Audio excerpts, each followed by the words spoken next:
आप सभी को कार्तिक मास की हार्दिक शुभकामनाएं। आज से आप हमारे इस चैनल पर हर दिन नियम से कार्तिक मास महात्म्य की कथाएं सुनेंगे। और आज की कथा प्रारंभ करने से पहले मैं आपको कार्तिक मास में की जाने वाली पूजा पाठ और कार्तिक स्नान के बारे में थोड़ी सी जानकारी देना चाहती हूँ। हमारे हिंदू धर्म में कार्तिक मास को बहुत ही पवित्र और शुभ माना जाता है। हिंदू पंचांग के अनुसार कार्तिक का महीना 8वां महीना होता है और इस पूरे महीने में धर्म, कर्म, जप, तप, व्रत, पूजा पाठ, स्नान, ध्यान और दान आदि करने से कई गुना पुण्य की प्राप्ति होती है। पूरे महीने में ब्रह्म मुहूर्त में उठकर स्नान किया जाता है। संभव हो तो पवित्र नदियों में स्नान करना चाहिए, नहीं तो घर पर भी नहाने के पानी में गंगा जल मिलाकर स्नान किया जाता है। कार्तिक के महीने में सुबह 4:30 बजे से 5:30 बजे के बीच में उठकर स्नान करना शुभ रहता है। इसी समय आप सूर्य देवता को जल भी अर्पित कर सकते हैं। पूरे ही महीने में तुलसी जी की पूजा भी करनी चाहिए। जिस घर में कार्तिक के महीने में तुलसी जी की पूजा होती है वहाँ कभी अकाल मृत्यु नहीं होती, वहाँ कभी समस्याएं नहीं आती, आर्थिक तंगी नहीं होती और हर प्रकार की सुख समृद्धि का भंडार वहाँ पर पूरे वर्ष भरा रहता है। कार्तिक के पूरे महीने में भगवान विष्णु की और भगवान श्री कृष्ण की पूजा की जाती है। इस पूरे महीने में व्रत, दान, तुलसी जी का विवाह, दीप दान, गंगा जी में स्नान करने से कई गुना पुण्य की प्राप्ति होती है। साथ ही इस महीने में किया गया दान कभी व्यर्थ नहीं जाता। इस महीने में किया गया छोटे से छोटा दान भी कई गुना पुण्य की प्राप्ति कराने वाला होता है। कार्तिक के महीने में ही तारा भोजन भी किया जाता है, यानी कि जो लोग उपवास रखते हैं, कुछ लोग ऐसे होते हैं जो पूरे कार्तिक के महीने में एक समय भोजन करते हैं, वो शाम की पूजा करने के बाद तारों की छांव में ही शुद्ध सात्विक भोजन ग्रहण कर लेते हैं। कार्तिक के महीने में किस प्रकार से पूजा करनी चाहिए ये जान लीजिए। सुबह जल्दी उठकर स्नान आदि से निवृत्त होने के बाद आप तुलसी जी की पूजा करें। तुलसी जी के पौधे में नियमित रूप से जल अर्पित करें। कुछ विशेष दिनों को छोड़कर, जैसे कि रविवार, एकादशी या ग्रहण वाले दिन को छोड़कर आप तुलसी जी के पौधे में जल अर्पित करके दीपदान कर सकते हैं। रविवार और एकादशी को जल अर्पित ना करके केवल दीपदान भी किया जा सकता है। परिक्रमा करनी चाहिए। कार्तिक मास महात्म्य का पाठ रोज पढ़ना या सुनना चाहिए।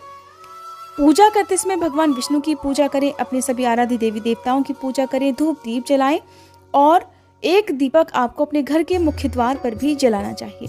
कार्तिक के महीने में जो लोग तारा भोजन करते हैं उन्हें पूरे दिन निराहार रहकर व्रत रखना चाहिए और शाम के समय तारे निकलने के बाद तारों को अर्घ्य देने के बाद ही शुद्ध सात्विक भोजन करना चाहिए। इस पूरे महीने में अपनी सामर्थ्य के अनुसार ब्राह्मणों को भोजन कराकर उन्हें दान दक्षिणा देकर संतुष्ट किया जाता है। और कार्तिक मास के अंतिम दिन यानी कि कार्तिक पूर्णिमा के दिन व्रत का उद्यापन किया जाता है। जो लोग पूरे महीने उपवास न रख पाए वो इस महीने में पड़ने वाले विशेष दिनों में भी उपवास रख सकते हैं। कार्तिक मास की अमावस्या या पूर्णिमा को भी आप उपवास करके अंतिम दिन व्रत का उद्यापन कर सकते हैं। उद्यापन वाले दिन आपको 5-5 की मात्रा में कोई भी सामग्री का दान करना चाहिए, जैसे कि आप 5 घड़े, 5 सुराही, 5 वस्त्र, 5 तरह के फल, 5 तरह के अनाज, इन सब का दान किसी योग्य ब्राह्मण को दे सकते हैं। साथ ही ब्राह्मणी के लिए भी आपको उनकी जो भी पहनने का साड़ी है या सूट वगैरह है वो उनको आपको दान में देना चाहिए। दान दक्षिणा देकर आप अंतिम दिन व्रत का उद्यापन कर सकते हैं। कार्तिक मास के नियमों का पालन करने वाले भक्तों को सुबह ब्रह्म मुहूर्त में उठकर हो सके तो ताजे पानी से, नहीं तो गर्म गुनगुने पानी से आप अपने स्वास्थ्य के अनुसार स्नान कर सकते हैं। तुलसी जी की पूजा करनी चाहिए।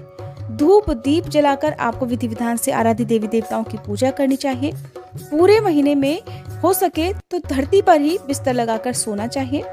तला भुना मसालेदार मांसाहारी प्याज, लहसुन, लौकी, गाजर, राई, उड़द की दाल, मूंग, मसूर, चने की दाल, मटर की दाल का सेवन नहीं करना चाहिए।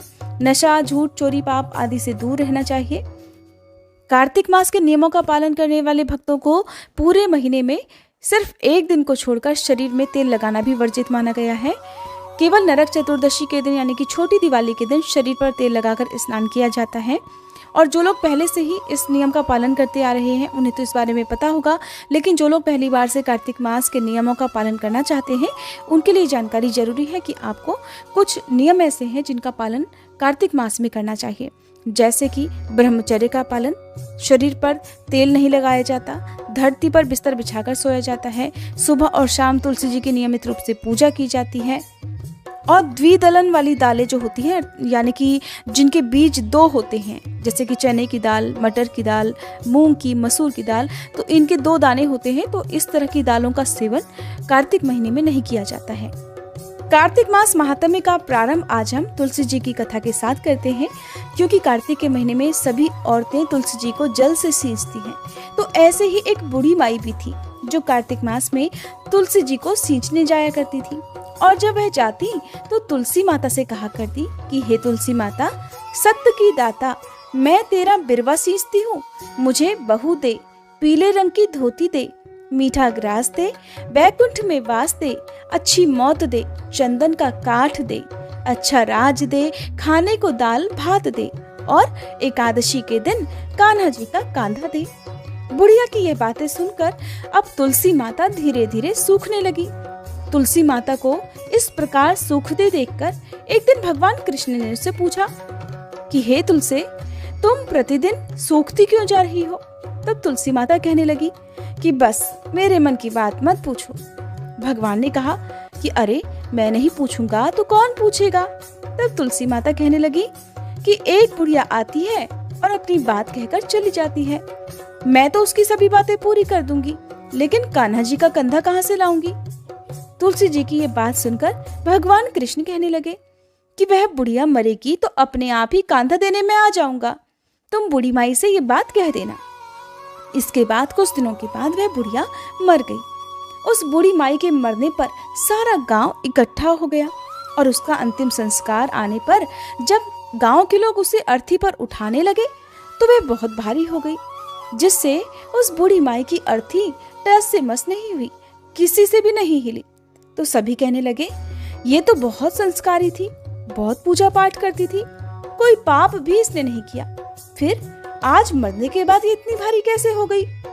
बूढ़े ब्राह्मण के वेश में भगवान कृष्ण वहां आए और कहने लगे, अरे ये भीड़ कैसी है?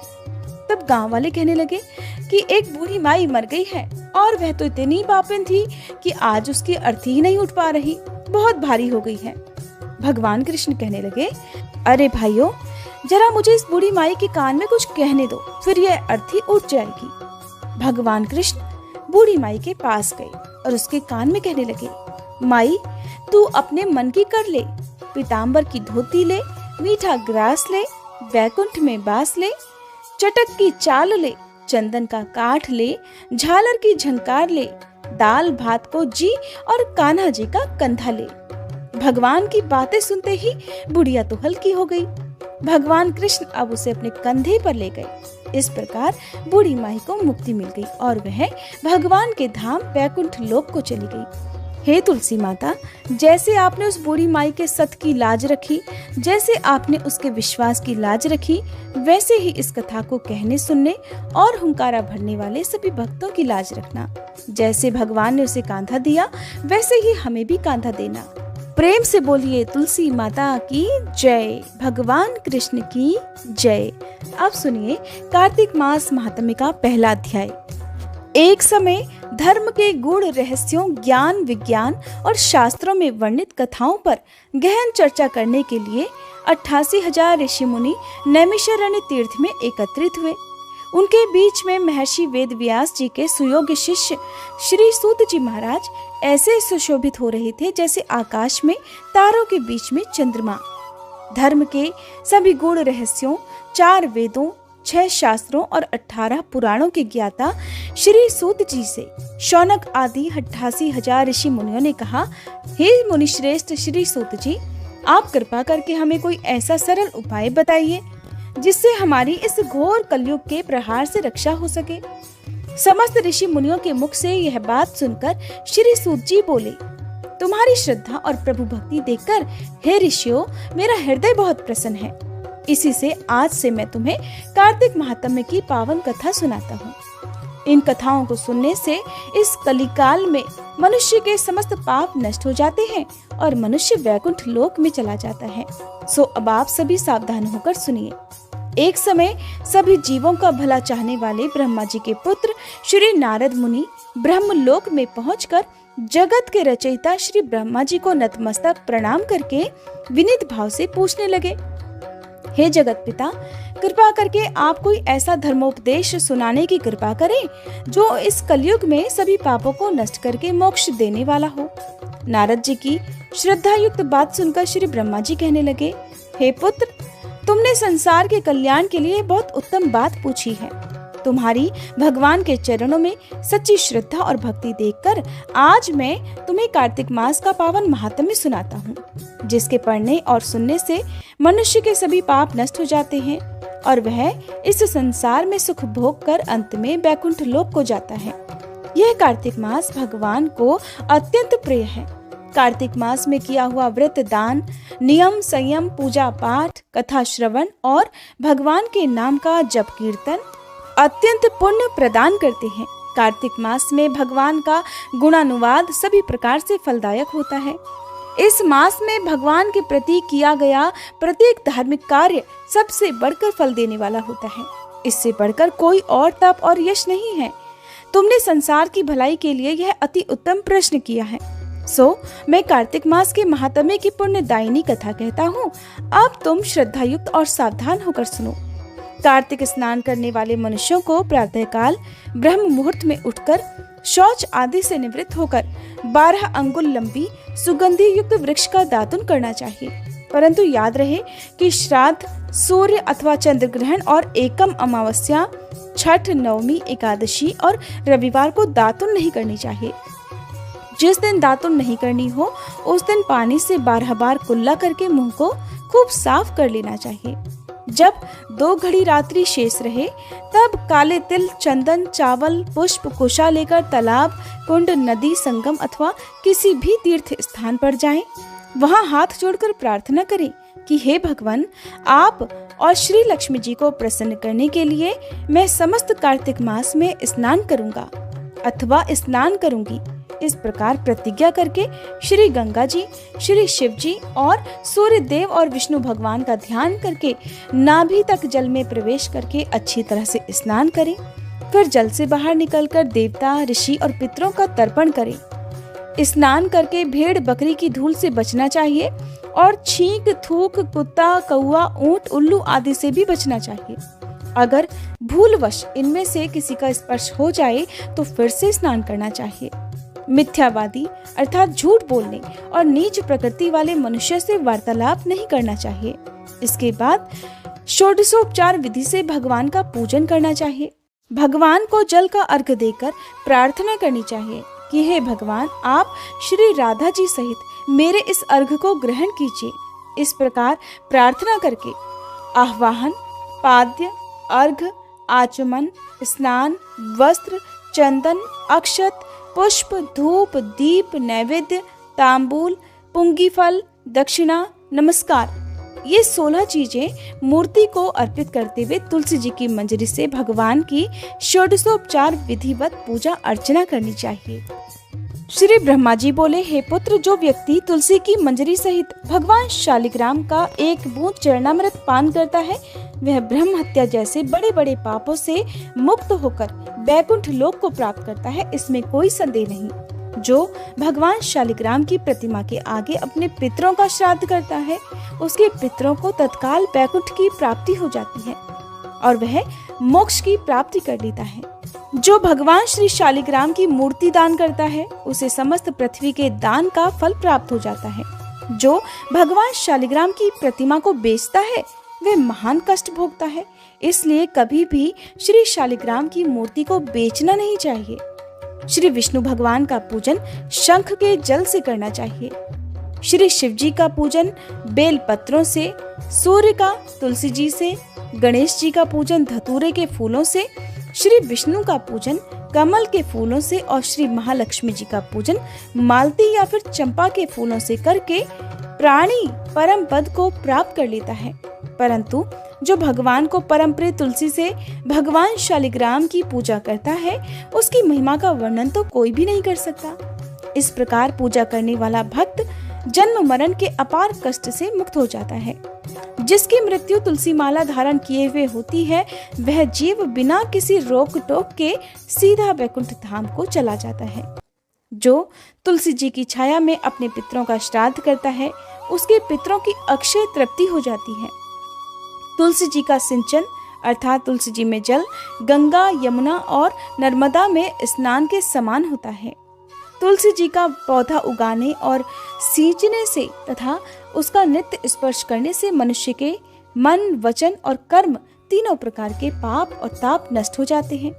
कार्तिक मास में व्रत करने वाला तुलसी जी का शांत चित्त से पूजन, प्रदक्षिणा और नमस्कार करके हाथ जोड़कर प्रार्थना करे कि हे हरि की परम प्रिया, हे सुभद्रा, देवताओं ने आपको बनाया और मुनीश्वरों ने आपका पूजन किया है। मैं भी आपको नतमस्तक होकर नमस्कार करती हूँ। जो प्राणी आंवले के पत्तों और पुष्पों से भगवान का पूजन करता है अथवा आंवले के वृक्ष के नीचे बैठकर भगवान का पूजन करता है, उसको स्वर्ण के फलों और फूलों से पूजा करने का पुण्य फल प्राप्त होता है। जो मनुष्य द्वादशी को तुलसी तथा आंवले के पत्तों को तोड़ता है वह घोर नरक भोगता है। प्रत्येक मनुष्य को चाहिए कि कार्तिक मास में आंवले के फल, तुलसी और गोपी चंदन की माला धारण करे। ऐसा करने से वह बार बार इस संसार में आने जाने के बंधन से मुक्त हो जाता है। कार्तिक मास में स्नान और व्रत करने वाले मनुष्य को चाहिए कि वह ब्राह्मण को भोजन कराने के बाद चंदन, पुष्प, पान और दक्षिणा देकर उन्हें संतुष्ट करे। संपूर्ण कार्तिक मास में धरती पर शयन करने, ब्रह्मचर्य का पालन करने, पत्तल में भोजन करने और मौन व्रत से प्राणी परम वीर, धीर, गंभीर और कीर्तिवान हो जाता है। जो मनुष्य एक समय आंवले के वृक्ष के नीचे पूरे कार्तिक मास भोजन करता है, उसके 1 वर्ष के सभी पाप नष्ट हो जाते हैं। व्रत करने वाले भक्तों को शहद, कांजी, दाल, तेल, कच्चा भोजन, दूसरे का अन्न और कोई भी तामसी अथवा बुरे नामों वाला भोजन नहीं करना चाहिए। रविवार को आंवला खाना वर्जित है। देव, गौ, वेद तथा दूसरों की निंदा भी कार्तिक मास की पूजा करने वाले भक्तों को नहीं करनी चाहिए। अंडे, मांस इत्यादि का सेवन तो क्या, ध्यान में भी नहीं लाना चाहिए। मिट्टी में उत्पन्न हुआ नमक, मसूर, बासी भोजन, तांबे के पात्र में डाला हुआ दूध इत्यादि ये सब मांस के समान ही माने जाते हैं, इसलिए इनका भी प्रयोग नहीं करना चाहिए। केवल अपने लिए ही बनाया हुआ भोजन भी मांस के समान होता है, इसलिए किसी दूसरे को भोजन कराने के बाद ही स्वयं भोजन करना चाहिए। लहसुन, प्याज, फूल गोभी, गाजर, जंगली घिया, बैगन, पेठा और दोबारा पकाया हुआ भोजन व्रती को नहीं खाना चाहिए। रजस्वला स्त्री, म्लेच्छ, पतित और पाखंडी आदि से भूलकर भी बातचीत नहीं करनी चाहिए। एकम को पेठा, दूज को बैगन, तीज को गोभी का फूल, चौथ को मूली, पंचमी को बेलफल, छठ को कलिंदा, सप्तमी को आंवला, अष्टमी को नारियल, नवमी को जंगली घिया, दशमी को परमल, एकादशी को बेर, द्वादशी को मसूर, त्रयोदशी को पान, चतुर्दशी अमावस्या और पूर्णमासी को किसी भी फली का साग भूलकर भी नहीं खाना चाहिए। नारायण नारायण। आज का अध्याय समाप्त हुआ। इसके आगे का वर्णन आप अगले अध्याय में सुनेंगे। उम्मीद करती हूँ ये वीडियो आपको पसंद आई होगी। अगर ये जानकारी पसंद आई हो तो प्लीज़ वीडियो को लाइक करके हमारे चैनल को अभी सब्सक्राइब करके बेल आइकन प्रेस करना मत भूलिएगा। और आज से आप हमारे चैनल पर भागवत कथा के अब तक के रुके हुए अध्यायों से आगे के अध्याय भी डेली सुनिएगा।